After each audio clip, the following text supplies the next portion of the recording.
Hi, this is Dale with Sandpiper Pumps. Today we're going to show you the proper procedures to install a wet end kit into an S1F metallic pump.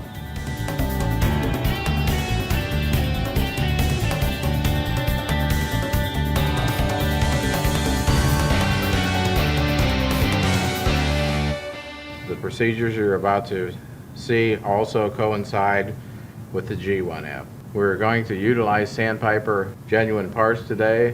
Out front we have a wet end kit and an air end kit. All the components used in these kits are the recommended replacement parts when doing a rebuild.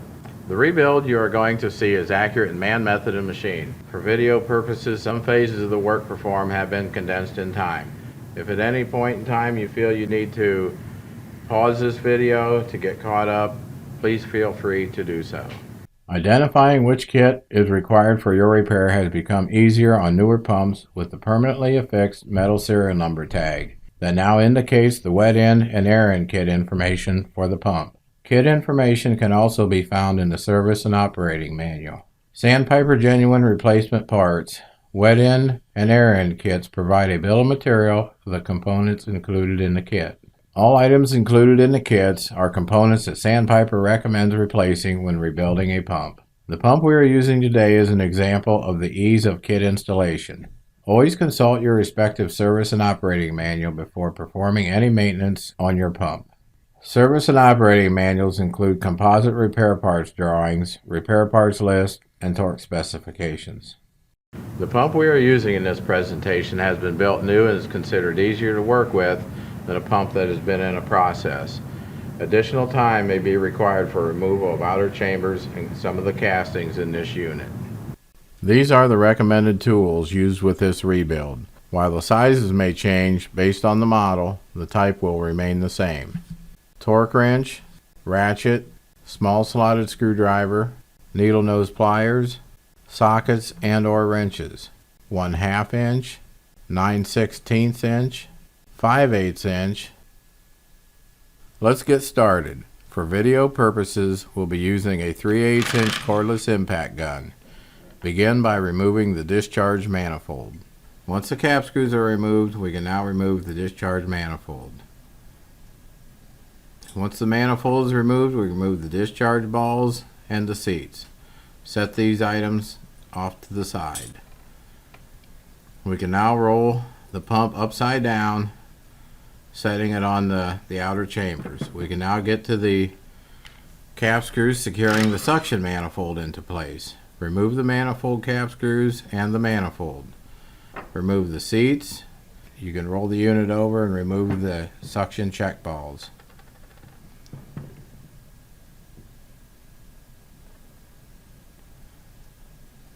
Roll the unit up on its side. We can now remove the 8 cap screws securing the outer chamber into place. Set the outer chamber to the side. We can now access the diaphragm assembly. Spin the outer plate in a counterclockwise rotation and spin the assembly from the diaphragm rod. Once the assembly is removed, you will have the outer plate, diaphragm, and inner plate assembly.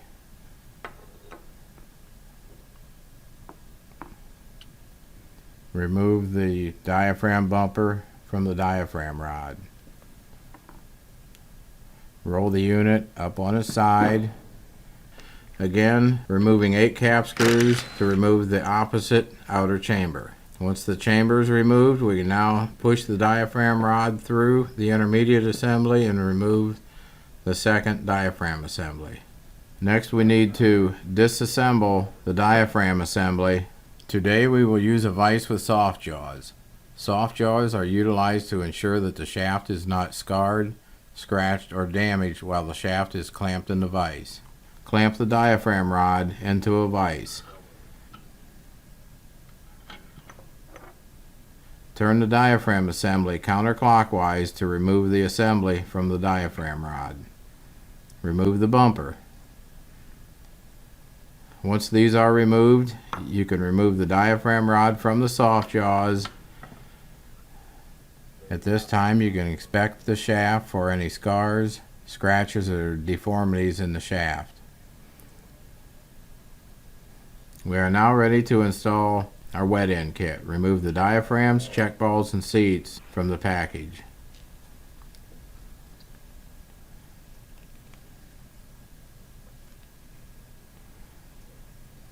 Inspect the inner and outer diaphragm plates. Ensure the plates have no sharp edges or scarring on the radius. Plates can be cleaned up with emery paper, crocus cloth, or fine sandpaper. Make sure the radius is maintained during cleanup. Replace if necessary. We install a light coating of grease around the inner sealing bead area as well as the outer sealing bead area.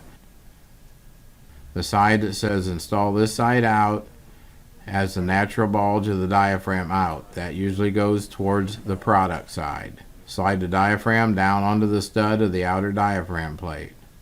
Install the inner diaphragm plate with a rounded edge towards the diaphragm. Install the diaphragm bumper onto the diaphragm rod and thread onto the stud of the outer diaphragm plate.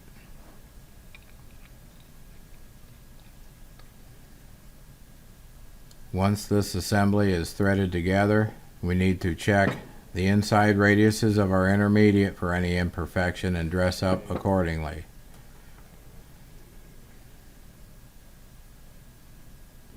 Apply a light coating of grease to the diaphragm rod. Slide the assembly into the intermediate housing. Line the holes up with the diaphragm. At this time, we can install some of the cap screws we use for the outer chamber to hold the assembly into position.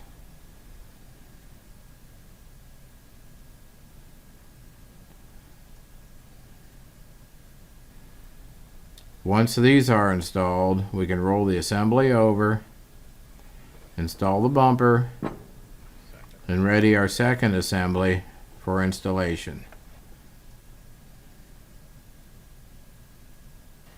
As the previous assembly, lubricate the inner seal, lubricate the outer radius, install the diaphragm with the natural bulge out,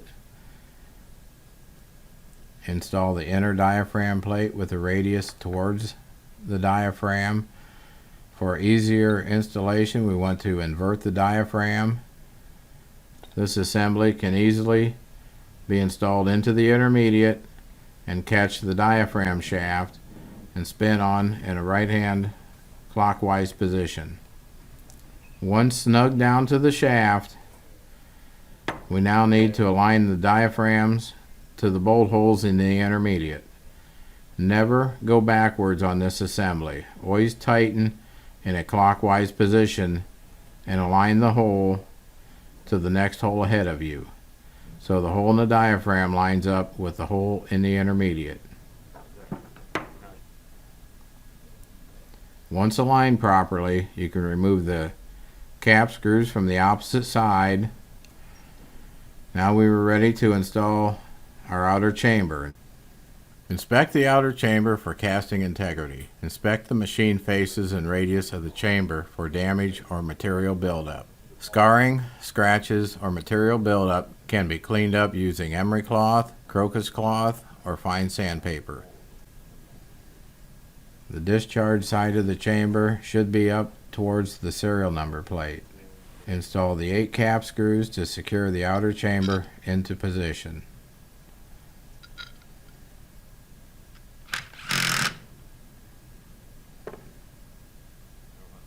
Roll the unit over. Using a pry bar, get underneath the inner plate of the diaphragm assembly and push down to invert the diaphragm to the discharge stroke. You can now invert the diaphragm over and line up the holes to install the second outer diaphragm chamber. As the opposite side, inspect the seat area where the check ball seats are going to go. Inspect the suction side ball cages to ensure they are in good condition. The discharge side of the chamber should be up towards the serial number plate.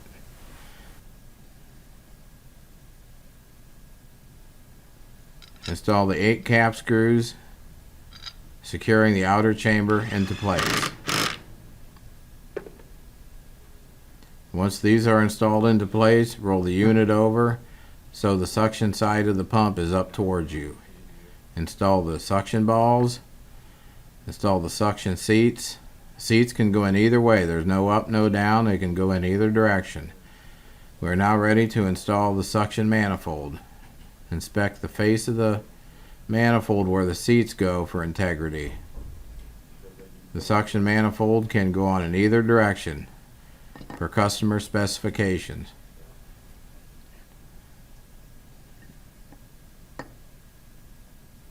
Install the 8 cap screws that hold the manifold into place. Please notice the gap between the suction manifold and the outer chamber. This will not be a face-to-face casting. These are a hard seat, so it will not squeeze completely together. Once secured, flip the unit over. We are now ready to install the discharge seats and check balls.